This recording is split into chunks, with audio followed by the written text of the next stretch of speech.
नमस्कार, मी राहुल कुलकर्णी आणि N D T V मराठीमध्ये तुमचं स्वागत आहे. लाल चौकात आहोत. इथे किती म्हणजे एक वर्षभरापूर्वी मी आलो होतो तेव्हा इथे मोठ्या प्रमाणामध्ये पर्यटक होते आणि आत्ताही तीच अपेक्षा होती. मैं बिल्कुल सर आपका परिचय करवा दीजिए. हाँ, मेरा नाम नज़ीर अहमद है। मैं सिटीज़न ऑफ जे.एंड.के हूँ और श्रीनगर का बाशिंदा हूँ।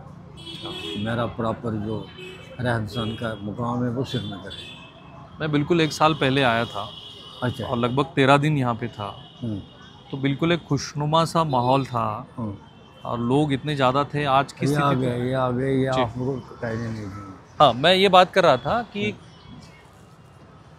क्या सब क्या नहीं कुछ नहीं बात कर रहे. कुछ नहीं बात। हाँ चलिए, मैं ये कह रहा था कि 13 दिन की स्थिति और आज की स्थिति में अंतर है. तो अभी अभी आप लोग क्या सोच रहे हैं? देखिए, बुनियादी तौर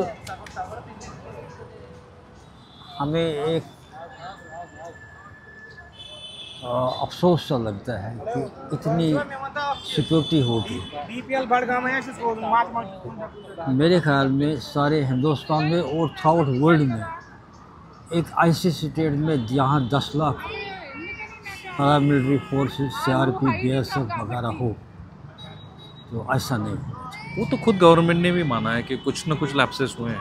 लैप्स क्यों होंगे जब आपका ही कहना है कि सब कुछ ठीक है? कहाँ ठीक है? स्टेटमेंट है ना, आप 3 साल अभी नॉर्मलिटी हो गई है ऐसा क्या? स्टेटमेंट है। स्टेटमेंट के लिहाज से क्या है? तो कहाँ चुप हुए? हमारी इंटेलिजेंस इतनी फेलियर है कि हम ये लोकेट नहीं कर सकते। तो ये बिना स्थानिक लोगों के सपोर्ट के भी तो नहीं हुआ हो? नहीं साहब, ये इसमें वो मसला ही नहीं। हाँ, इसमें कोई शक नहीं। वैसे जो सिटीजन ऑफ कश्मीर हमारे बच्चों को एक किस्म का मतलब इस्लाम में कहते हैं जहाद, मगर इस्लाम का जहाद और ये जहाद ये डिफरेंट है। ये जहाद नहीं है, ये जहाद नहीं है।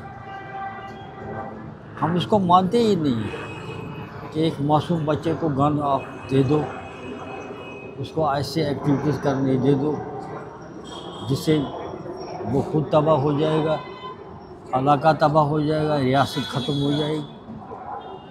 इसमें हम सहमत नहीं हैं। और मैं आपको वो सुख से कहता हूँ, जो भी इलेक्शन यहाँ हो गए, पार्टिसिपेशन चाहे जो मैं फ़िक्र में आ गया, मैंने कोई इलेक्शन नहीं छोड़ा जहाँ मैंने वोट मांग ली थे। अच्छा, क्योंकि हमारा नज़रिया ही यही है, वोट करना ही है. नज़रिया यही है कि हमारी वाबस्तगी उस वक्त के हमारे लीडर ने, हम क्लियर कहेंगे, उसका नज़रिया बहुत ब्रॉड था। शेख साहब का, उसको शेर कश्मीर शेख मोहम्मद अब्दुल्ला कहते हैं, उसका एक नज़रिया था।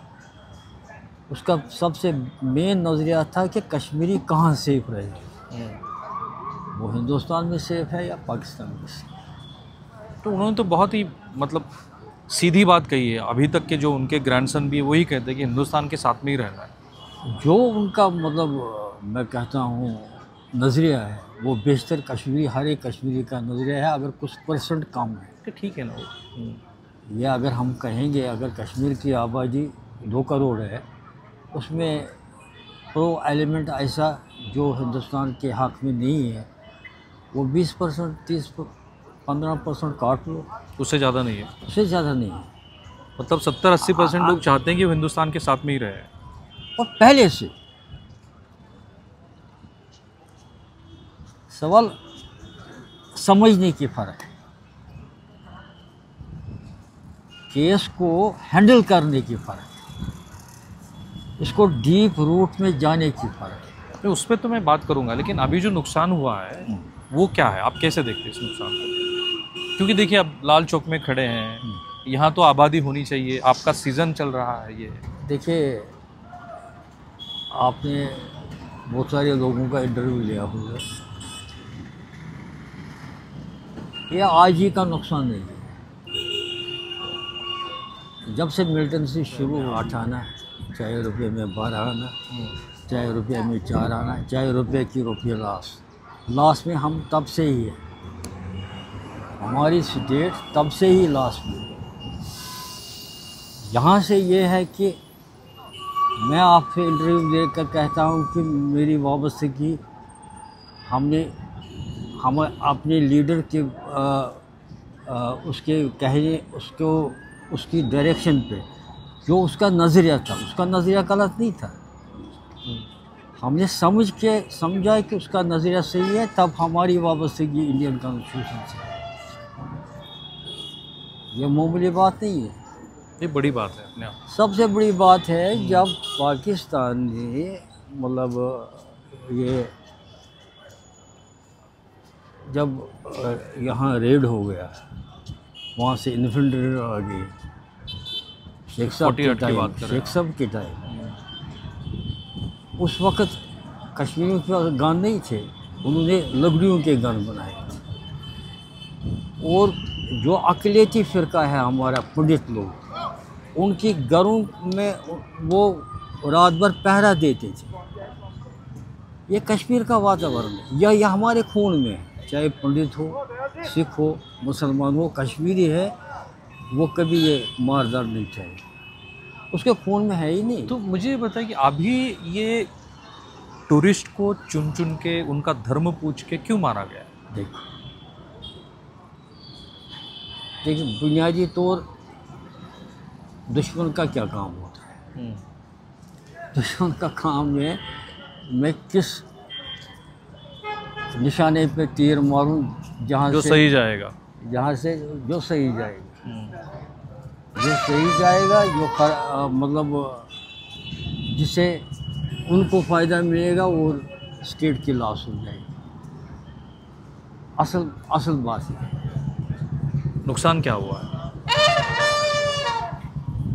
सर ये नुकसान ही नुकसान है। हमारे हज़ारों होटल बेकार पड़े हैं। मैं कहता हूँ होटल वाले ही नहीं, जम्मू कश्मीर का बच्चा इस वक्त परेशानी की हालत में। अब मुझे थोड़े सहमे सहमे से लग रहे हैं, ऐसा क्यों है? नहीं सहमे नहीं, हमारा केस समझते नहीं। गवर्नमेंट ऑफ इंडिया हमारी अगर सही मानों में उनको इस मसले को एड्रेस करना है, वो सही मानों में हमसे इंसाफ नहीं कर रहे हैं। क्या होना चाहिए? और ग्रास रूट लेवल पे देखो, कश्मीरी जो है अगर उसमें 10% या 15% गवर्नमेंट ऑफ इंडिया के अगेंस्ट है, 80% 85% तो लोग इंडियन हैं। 85% लोगों को भी आप सज़ा वही दे रहे हो जो आप 15% उनको दे रहे हो। ये सोचने की बात है ना, इसमें वजन है इस बात। अब ये बैसनर के बाद आगे क्या होगा? कितने साल पीछे चला गया है कश्मीर? नहीं, हमें तबाह का है, मैं पीछे की बात नहीं करता। मैं कहता हूँ अगर सेंट्रल गवर्नमेंट सही मानों में समझे और ये एनालिसिस करे और ये देखे कि जम्मू कश्मीर के लोग मेरे अपने और मेरे कंट्रोल में, मेरे डिफेंस में, मेरे सिक्योरिटी में।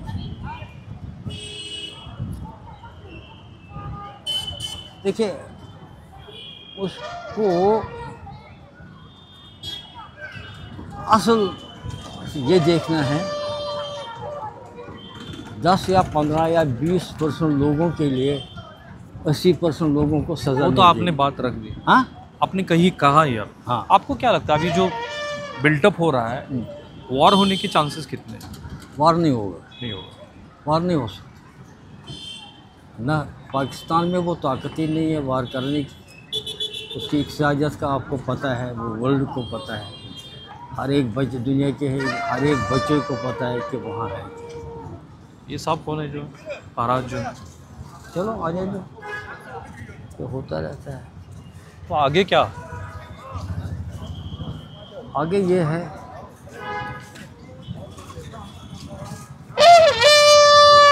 लाल चौकातलं पोलीस संरक्षणामध्ये निघालेली हे महाराज वगैरे मंडळी मला दिसते तिथे.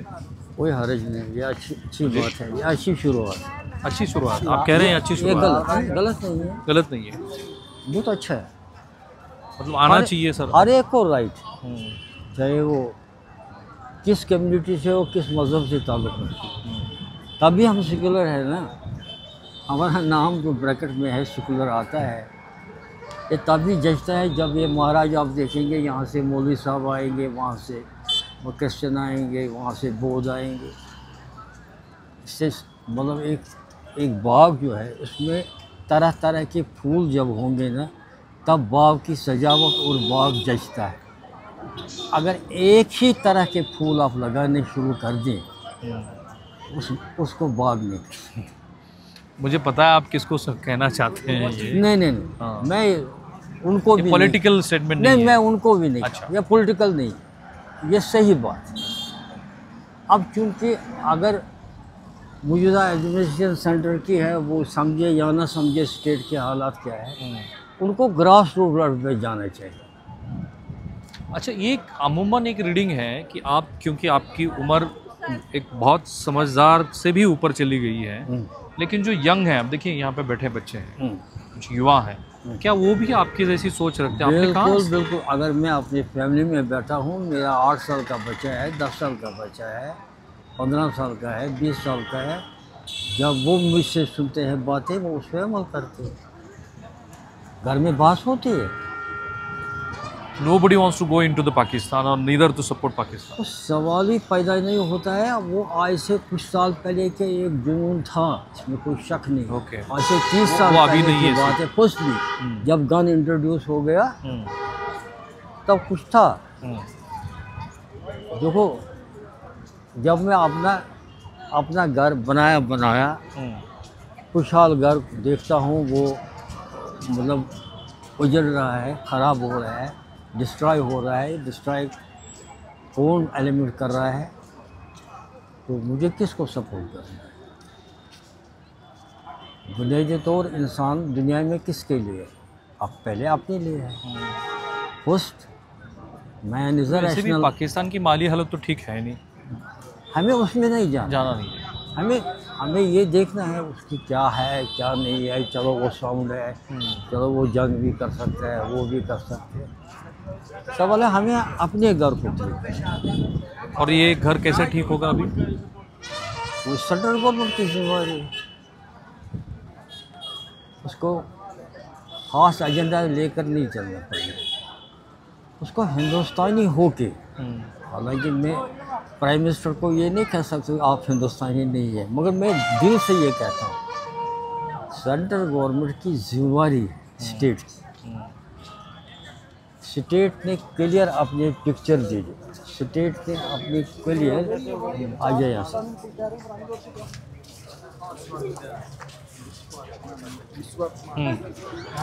स्टेट ने अपना क्लियर मैंडेट दिया. हम क्या है, जो अभी चुनाव हुआ, जो नई सरकार आई है, क्लियर है, उसमें कोई दो राय हो ही नहीं सकती. मैं कैंडिडेट खड़ा हूँ, मैंने इंडियन कॉन्स्टिट्यूशन के बिहाफ पे वोट लिया है. जब मैं वोट ले रहा हूँ तो मेरा काम क्या है? मैं तो फिर इंडियन नहीं हूँ क्या? अगर मैं इंडियन हूँ, मैं असेंबली में जा रहा हूँ, मैं असेंबली में पार्टिसिपेशन कर रहा हूँ, सेंट्रल गवर्नमेंट का क्या काम? तो मुझे ये बताइए, उस स्टेट को वो तो आपने 2-3 बार बोल भी दिया कि सेंट्रल गवर्नमेंट ने क्या करना चाहिए. आप कह रहे हैं कि वार नहीं होगा, नहीं होगा. आप कह रहे हैं कि जम्मू कश्मीर के लोग जो हैं वो भारत सरकार के साथ ही खड़े हैं. बिल्कुल. तो मुझे मेरा आखिरी सवाल, अब इसके बाद क्या होगा? मतलब कुछ कहा जा रहा है कि अब फिर टूरिज्म शुरू होने में थोड़ी दिक्कत आ जाएगी. एकदम तो टूरिज्म स्टार्ट नहीं होगा. हाँ होता अगर सेंट्रल गवर्नमेंट इनिशिएटिव ली. इसमें विल पावर की बात है. आपका जिसने ये कांड किया है, आपके नज़र से या मेरी नज़र से या गवर्नमेंट ऑफ इंडिया के नज़र से या यहाँ स्टेट एडमिनिस्ट्रेशन के लिहाज से, अगर ये किसी ने ऐसा कांड किया है, उसका जवाब किस तरह गवर्नमेंट ऑफ इंडिया को देना चाहिए? क्या लगता है आपको, क्या करना चाहिए, क्या करना चाहिए उसको? उसको वॉलंटियरली करना चाहिए। जाओ, गाड़ियाँ भर भर के कश्मीर जाओ, हम साथ हैं, हम देखेंगे सिक्योरिटी लैप्स नहीं अब होगी, हम क्यों रुकाएंगे? वो हमारी स्टेट है। एक शिकारा वाले से लेकर, एक हाउस बोट वाले से लेकर, एक मामूली मजदूर से लेकर, ये सब हमारे हैं, क्योंकि इन्होंने हिंदुस्तान के कॉन्स्टिट्यूशन के ऊपर मोहर लगा दी जब इलेक्शन हो गए। वो तो कहाँ चुनाव हुआ, सरकार चुन के आई है, अब जो मैंडेट देना है हो गया। कैसा मैंडेट सर, कैसा मैंडेट? मतलब आर्टिकल 370 वाला मामला अब खत्म हो गया। भाई देखो, आर्टिकल 370 मैं कहता हूँ, अगर मुझे कहोगे वो अनकॉन्स्टिट्यूशनल स्टेप था गवर्नमेंट ऑफ इंडिया। उठाओ, वो राइट है, कोई भी अमेंडमेंट, उससे पहले अमेंडमेंट नहीं हुई थी, वो एक लीगल तरीके से होती है। स्टेट असेंबली को रेटिफाई करना होता है, जब स्टेट असेंबली रेटिफाई करती तब वो कोई दफ़ा जो भी सूख नहीं करता है। पहले यहाँ प्राइम मिनिस्टर होता था, अब वजीर आला है। वो किसने किया? वो स्टेट असेंबली ने नहीं किया। वो स्टेट असेंबली ने, इससे जो पहले असेंबलियाँ थी उन्होंने नहीं किया। वो दफ़ा 370 में या नहीं आता है? आता है, चेंज हो गया। तो आप कह रहे हैं कि जो पहले चेंज हुआ ही था, कुछ बचा ही नहीं था उसमें, फिर चेंज क्यों हो गया? हम नहीं कहते कुछ बचा नहीं था। अच्छा, ये वक्त की ज़रूरत है, ये भी उस वक्त वो ज़रूरत थी। आपको कहने, आपका बताने और मेरे बताने में ज़मीन आसमान का फ़र्क है। हाँ, क्योंकि आप फील करते हैं, मैं शायद उसको फील नहीं कर पाऊंगा, लेकिन मैं एक राष्ट्र के तौर पे देखता हूँ तो जगह आपके बताने और मेरे बताने में आसमान ज़मीन का फ़र्क है। वक्त हर एक चीज़ का दवा है। Time is a healing factor. उस वक्त वो ज़रूरत थी, टाइम होता गया, चलता गया, फिर आ गया। आपको पता है जिसने हिंदुस्तान के साथ इलाहा किया वो कौन था? महाराजा की तो दशरथ था, तो मगर असली हीरो कौन था? वो पंडित जवाहरलाल नेहरू और शेख साहब थे। वो दोनों ने मिलके किया, तो वो तो इतिहास गवाह है उस जब बात को दोनों मिलके उन्होंने उस वक्त आर्टिकल 370 किस तरह गवर्नमेंट ऑफ इंडिया ने इंट्रोड्यूस किया। कॉन्स्टिट्यूशन ऑफ इंडिया में आर्टिकल 370 किसने अडॉप्ट किया? मुझे बहुत अच्छा लगता है कि आप लाल चौक में खड़ा रह के जो हिंदुस्तान अभी आपको देख रहा है उनको बहुत क्लैरिटी दे रहे हैं, क्योंकि थोड़ा सा कन्फ्यूजन जो भी बचा रहता है लोगों के मन में, या तो वो मज़हब को लेके होता है या फिर कश्मीरियों की जो अपनी खुद की मानसिकता है जो हमने देखी है। हमें सबसे अजीम जो चीज़ प्यारी है, मैं मुसलमान हूँ, इसमें कोई शक नहीं। मुझे इस्लाम में एक हिदायत है। अगर आप सर इस्लाम स्टडी करेंगे, उसमें लिखा है क्लियर, जो भी हुकूमत वक्त होगा उसको सपोर्ट करना है, चाहे मुसलमान हो। चलिए, ये बहुत ही बात अपनी अच्छी कही, मैं इसे पे रुकता हूँ क्योंकि टाइम हमारे पास कम है। लेकिन आपने जो कहा, जो हुकूमतें हैं उसी के साथ हमको जाना है। और आज की क्यों हम वैसे जो मुसलमान, अगर मुझे आप डाउट करोगे, जिस तरह सेंट्रल गवर्नमेंट हमें शक कर रही है, डाउट करने की गुंजाइश नहीं है, क्योंकि मैं मुसलमान हूँ। मुझे इस्लाम में ये क्लियर हिदायत है कि वक्त की हुकूमत जो होगी, आपकी किसी की भी होगी, आपको उसके अगेंस्ट नहीं जाना है, बल्कि उसको सपोर्ट करना है। ये इस्लाम कहता है। बहुत बहुत शुक्रिया। चलिए, आपने बहुत सी चीज़ें आपने बोली। कॅमेरामन प्रतीक जाधव स्वामी, राहुल कुलकर्णी, NDTV मराठी, आपला हा लाल चौक, श्रीनगर। अब साथ साथ ये बात आप